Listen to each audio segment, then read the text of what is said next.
Well, hello Chris and hello Rich and welcome to Italy. Thank you. Finally. Yes. So, well, first of all, why did it take you so long to come over here in Italy with Fozzy? I think the big misconception is that we have a choice in where we go. Right. And we've been saying, oh, we just don't want to go. We've been waiting to come to Italy for years since we started the record, but this is the first, since we started the band, but this is the first chance that we've had to come to Italy. So we're really excited. Anytime we get to play in a new country for the first time is a big deal for us. So we're really, really happy that it worked out, and not just for one show, but for 3 shows. Indeed. So we're happy for the next, it's going to be a good weekend. All right. Well, it will be filled with people, and you will see, you know, you have your fans, and Hardcore Superstar has a lot of fans, so it will be packed. Yeah, and that's good. Like, it's one of the reasons why we wanted to do a co-headlining tour with Hardcore Superstar. In that, when we were in the UK, it gave them a chance to build their band in the UK on the backs of the Fozzy fans. All right.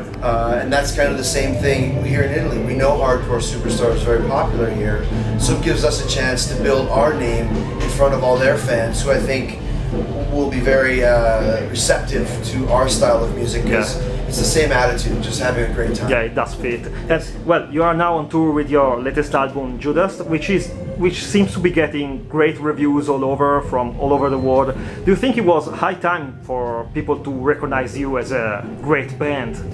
You know, after almost 20 years and 7 albums, since you're getting rave reviews from all over. Yeah, I mean, I think we really started putting Fozzy as the priority in 2010. Right. And since then, you can really see the growth of the band as far as what our sound is, and really honing in on that. And Judas is the best example of that. I think it was the right song at the right place at the right time for us. And from the moment it was released, it just kind of blew up. Yeah, and well, listen. Oh well. Well, I was going to say the music industry, I think, was a little hesitant to embrace Fozzy. Because of me, and I think partially the idea is Stuck Mojo was a rap rock band, and Chris Jericho is a professional athlete, and there was hesitation for them to embrace us in the kind of mainstream rock and heavy community, and we just stayed in the game for so long that eventually they said, wow, I guess these guys are no matter what we do, to put a hand on the top to keep them out of the big, you know, the club of all the popular kids. We earned our place, and like Chris said, it was the right song, the right video, the right album for those doors to be, you know, kicked open. Well, having listened to the whole album, and it sounds like a good evolution from all your previous work, because there's the songs I feel are tighter and shorter, and there's a couple of surprises like the rap beat in 3 Days in Jail. How did you work on tinkering on your sound, which was pretty much established? You know, everyone is expecting your crunches and your style of singing, things like that. And in this album, it's an evolution. It's not drastically changed, but it's. Did you work on it? Yeah, I think it was down to the producer, Johnny Andrews. All right. We self-produced for many years, and this was the first time we brought in an outside producer who had a seat at the table, was very involved in the writing and the shaping of the songs, and I think so. When you're hearing some things that are interesting, a lot of times that's because there's another person sitting in the creative process of it. Because most of the albums, at least for the last decade, have been down to Chris and I, our collaboration. And then the band comes in, and you know, they put their influences. So that's what makes it a Fozzy record and not a Chris Jericho or Rich Ward album, is that we have a great band that's involved. But the genesis of the songs have always come from us. Now there's a third guy sitting in there, and Johnny was, whereas in previous times, like in the rap breakdown in 3 Days in Jail, originally I saw it as a guitar riff heavy part, and Johnny didn't want that. He wanted to strip it out and make it a hip hop part. He felt like that in his mind, in order for us to go all the way, we should push it as far as we can into that world. So when Hyro comes in rapping, you want to transform the entire sound of that part. He was really good in helping us shape the songs and the choruses. and the hooks, and not worrying about, you know, if the song has a guitar solo or not.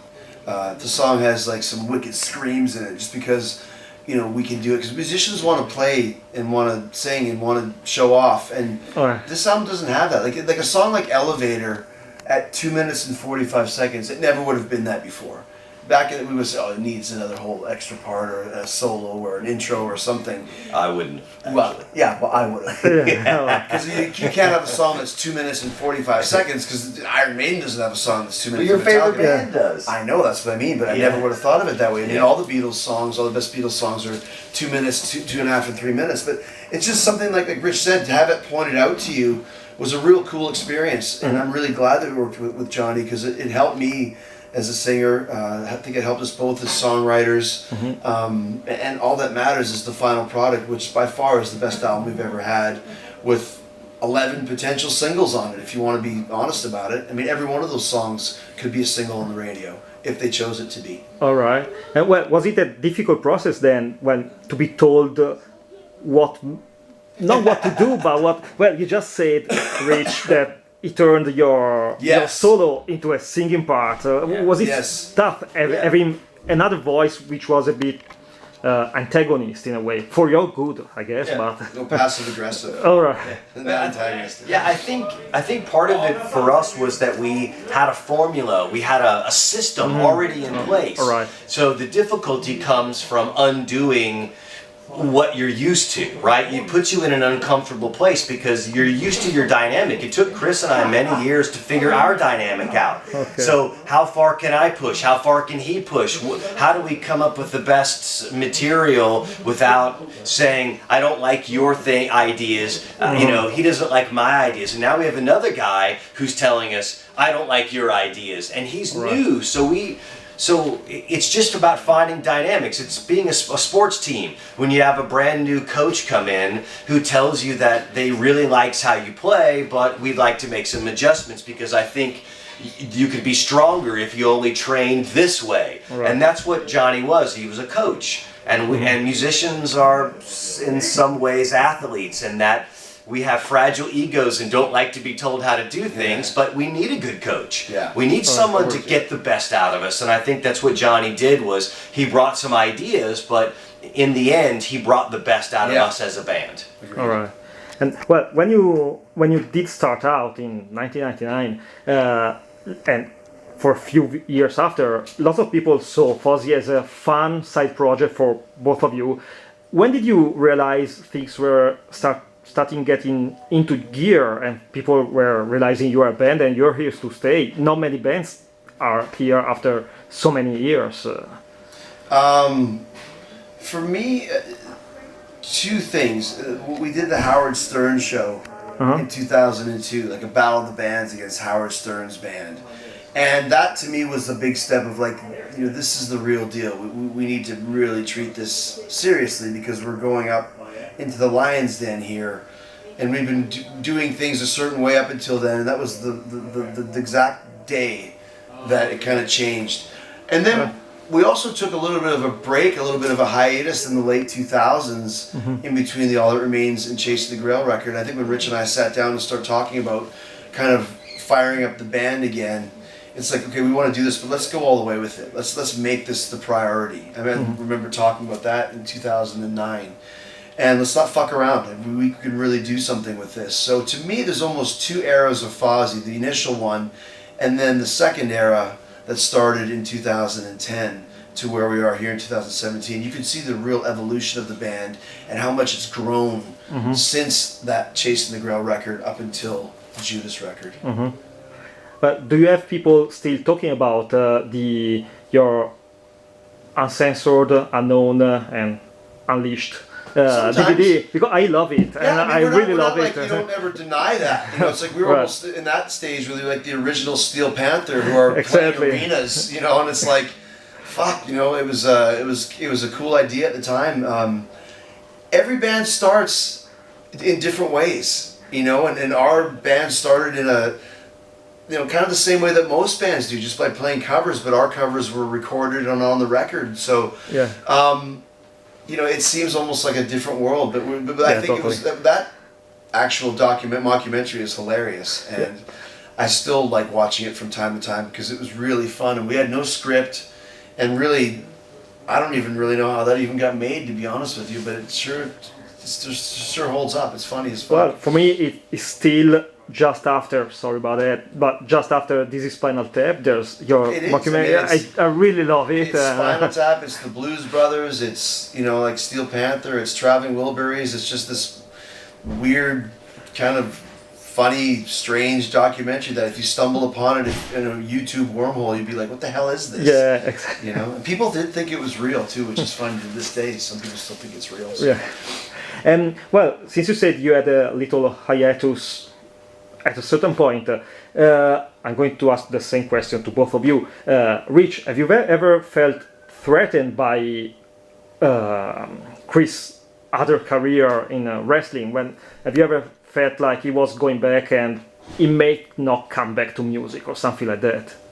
No, and the reason is that Chris is more of a cheerleader for Fozzy than I am. Like the passion from the band comes primarily from Chris. Like I mean, I've been a musician since I was 12 years old, and I've never wanted to do anything else. I play guitar every day of my life. So when I'm not on tour, I play guitar. I mean, it is who I am. It's everything that I am as a person. I come down to, when I was a teenager, I used to take my guitar to the movie theater and I would practice. I mean, literally, I would tie a bandana so it would make noise and would practice. And I've always been that person.